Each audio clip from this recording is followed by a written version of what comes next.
Hey guys, this is Johnny Polo here again with another video. Today we're going to do something fun, something different.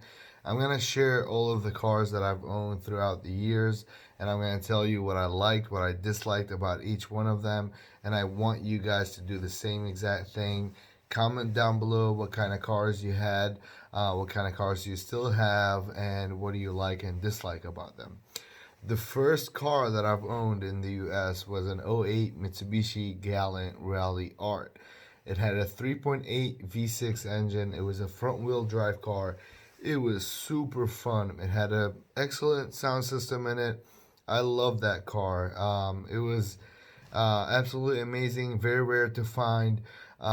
It took me a while to find that car, but once I drove it, I was like, this is the one. So I've owned that car probably 6 years ago. I bought it and I had an accident with it, totaled it.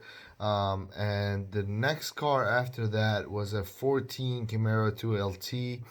It was a V6, but it had the RS package and it looked amazing. It had the navigation, it had the remote engine start, it had everything in there. And that was actually one of my favorite cars, and that's what got me started basically with the sports cars and my passion for cars. But after a while, after driving it for 6, 7 months, I wanted some more power. So again, I had a 2014, so I downgraded to a 2012, but I got the V8, and it was a 2SS. It was a an orange car with white stripes on it, and it looked absolutely amazing, and it sounded actually pretty good as well. So it had the V8 engine, which was a 2SS. So I mean, and it had the navigation and everything that I wanted. The only thing I didn't like about that car is the it has a cylinder deactivation system. So basically you'll be driving and then four cylinders would shut down. So basically you'll be driving and then you lose power to four cylinders, to basically for better fuel efficiency, and you can really notice it. Some people say if you have a manual car that you won't notice it as much, but with me, I had an automatic in that car, so I can pretty much notice it. And then I did a muffler delete on that car, which there's a video on my channel of that as well. So go check that out. And I did a video. I did a video of that muffler delete. And after that, I started driving the car, and I started noticing it a little bit more. The cylinder deactivation, because obviously it's louder and it's everything, so you can notice it. And then the car, after a while, even though it had like 30,000 miles on it, it started hesitating and it started losing power. So I just ended up trading that car, and I was actually shocked. I fell in love with American muscle cars, and then after that, I was searching on car gurus, and I found a car that was pretty much interesting. It was a 2016 Genesis Coupe, 3.8 liter V6. It was the ultimate as well, so I mean, it was the highest trim for it. And I absolutely loved that car. I went over there, I test drove it, and it sounded amazing. It had all the features, the heated seats, navigation, beautiful sound system, and leather. I mean, it was a gorgeous car, white, and I switched the Hyundai logos. I put Genesis logos, and I would drive that car around town, and people would think it was a Bentley. Like, everybody would ask me, what is this car, what is this car? Now they're pretty much familiar, so like whenever you drive them now, people are getting more familiar with them. But like whenever I owned it, it was I was getting a lot of compliments, I was getting a lot of questions about it.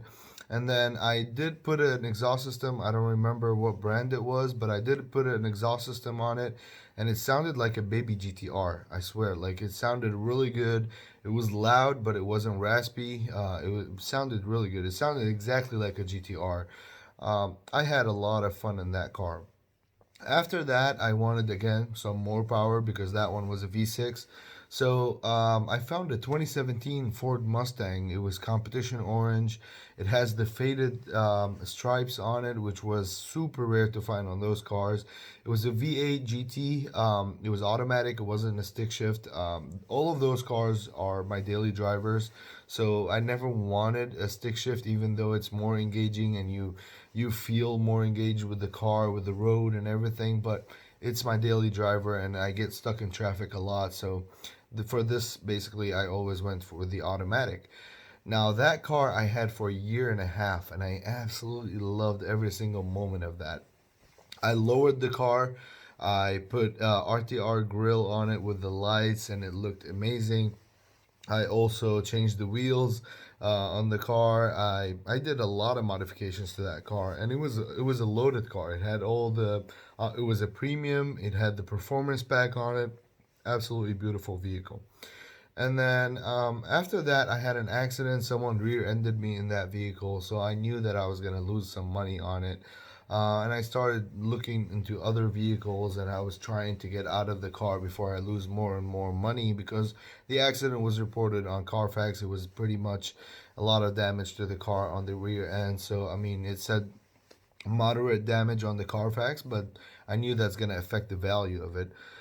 So that's when I was like, maybe I should start looking into a little bit more luxury vehicles, and I started looking into Italian cars as well. So I always wanted an exotic car, and I couldn't afford the car that I want, which is an Audi R8. But I started looking through cars and like looking at the best options and things like that. And then a friend of mine has a Maserati Granturismo, and his is an '08 silver one. And I drove that one, and I fell in love with it. I fell in love with the way it sounds, the way it drives, all the materials and everything. And his has 70,000 miles on it, and he's the second owner of the car. And he never had any issues with it. He always would do his oil changes on time, everything like that. He takes care of it. He does his own maintenance. He has his own mechanic shop and body shop, so he takes care of the car, and he never had any issues with it. So I started searching a little bit more about Maserati, and I read a lot of articles and reviews and things like that, and I watched a lot of videos as well. At the time, Vehicle Virgins released a video on the Maserati Granturismo, and I watched that, and I fell in love with it even more. And I started looking into it. So I found out that the Maserati Ghibli and the Maserati Quattroportes, those are known to have electrical issues. Those are known for the engines and transmissions to fail, and they have a lot of issues. And then the worst thing about the Ghiblis and the Quattroportes is basically they use a lot of Chrysler parts in them. So like even the turn signals and everything is out of a Chrysler. So it doesn't feel like a luxury vehicle, and it doesn't. I couldn't justify the price of them basically, but I started looking towards the Gran Turismos a little bit more, and I found an '08 Gran Turismo with 8,000 miles in Chicago, and I actually went ahead and put a bid on it, and it was on Mannheim. I bid on the car and I won the car, and I got it for an amazing price. And if you think about it, it's an '08 Maserati Gran Turismo with 8,000 miles. It got me a little bit scared because 8,000 miles on an '08 vehicle, that means the car hasn't been driven a lot. So that means it might have a little bit more issues. But I read a lot of reviews, and people said great things about the Gran Turismo. Solid engines, solid transmissions, not a lot of electrical issues. If the battery runs down, now you start having issues. But like if you keep charging the vehicle and driving it, which I was doing that. It was my daily driver at the time. So I was driving the car on a daily basis, so I never had any issues with it. And then I bought the car for $37,000 delivered to my house.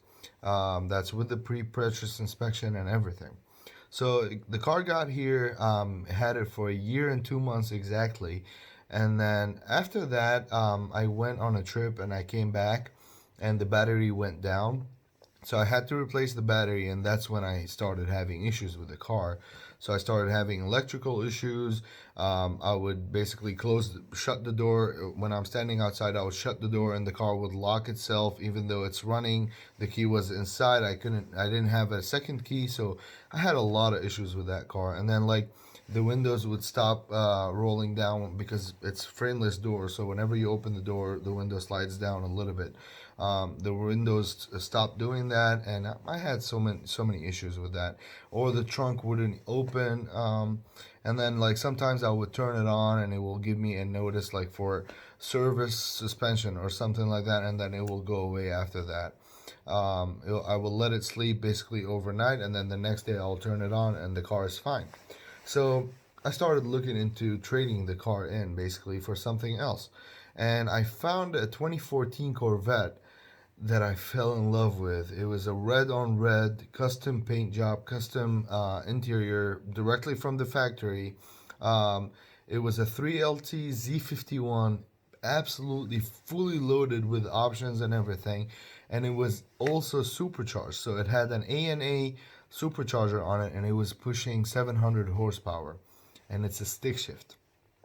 So I decided to buy that car, and I bought that car. Had it for probably 8 months. Never drove it actually. I put only like 900 miles on the car, but I really enjoyed it. It was a convertible as well, so in the summer it was absolutely amazing. I had a lot of fun with it. But it was a stick shift. It wasn't practical. It had a 700 horsepower. It had performance tires all the way around. In St. Louis, it rains a lot, and the weather is not that good. So, I mean, I couldn't really drive it and enjoy the car as much as I wanted. And at the time, I had another car, basically as a daily driver. So this car sat in my garage for 9 months, basically, and then I ended up selling it. And this is the best part. So after I sold the Corvette, I traded it in for an Audi R8, which is my dream car, and it has always been my dream car. And it's an '09 Audi R8 V8. It's an automatic, which not a lot of people prefer, but this is the one that I could afford. And I found the perfect example of the car that I wanted, and I went with it. And it's an absolutely gorgeous car. It handles amazing. It drives like a champ. It sounds amazing. I have a Rev 9 exhaust system on it, and it sounds amazing when you turn it on. The just the sound of it and everything. And I'll post some videos on YouTube about it as well, so you can also hear it. I get a lot of compliments about it. It's so elegant. It's so beautiful. It still looks futuristic. The design language of it never dies. Honestly, it looks absolutely amazing. I actually prefer the older and the first gen Audi R8s over the new ones, the 2020. Like I love that body design, and just the lines, the hips. It looks in person. It looks wider and shorter, basically, than pictures, and it's my favorite car. Now, I do have other vehicles. I still own the Audi R8, and I will never sell it until I have some big issues with it, and then I'll move to another Audi R8. But as of now, I did 2 oil changes on it. I drove the car. I put like 8,000 miles on it, and I'm loving every second of it. So, um, never had any issues with it or anything like that. Um, I currently have a 2011 BMW 328i Xdrive, which is the all-wheel drive. The reason why I chose that car as a daily driver, it's because it's the last year of that body style. So all the problems and everything that happened in the earlier years was fixed in this year, okay? That's the first thing. The second thing, the 328, 2011 328 was the last year for the naturally aspirated six-cylinder engine. And those are basically those are known for reliability, and if you find a super clean car, one owner, no accidents, maintenance records and everything, that car would last you a long time. And of course, I got a warranty on it just in case if anything happens. But I mean, this is why I chose that car. I did my research, and I know, and I'm very familiar with BMWs, and that's why I chose that car. And it's a super nice car, cognac interior, beautiful. It has all the features that I wanted, and that basically is my daily driver. Now, I do have a 2018 BMW X5 Hybrid, so it's an e-drive, but that car is a leased vehicle. I leased it for 2 years, and I love that car. It is so manly. You feel like you're sitting on top of the world when you're driving it. It has all the features. It's carbon black. It has the M package. It's economical. It's super fun to drive. It's super comfortable as well for long trips. It's not loud. I had the windows tinted all the way around, and I mean, the car just looks amazing. Blacked out wheels. I got the blacked out kidney grills as well, and basically murdered out the car, and it looks amazing. But that car is a leased vehicle, so by March 30th, actually, so a couple of days from now, I'm gonna have to return that vehicle. So that's why I purchased the 3 Series to replace this car. And hopefully, I'm thinking about leasing a 5 Series or a 3 Series, the newer body styles. So hopefully, that will be coming soon on the channel. Now, these are all of the cars that I have and have owned, and I currently own 3 cars, which is the Audi R8, the 3 Series, and the leased vehicle that's going back on March 30th. If you guys have any questions for me or anything like that, please don't hesitate to reach out, comment down below, and I'll be happy to answer all of your questions. And please don't forget to share with us what kind of cars you've owned and what kind of experiences you had with them, and all of the things like that. And this is Johnny Polo. Have a wonderful evening. Take care. Bye.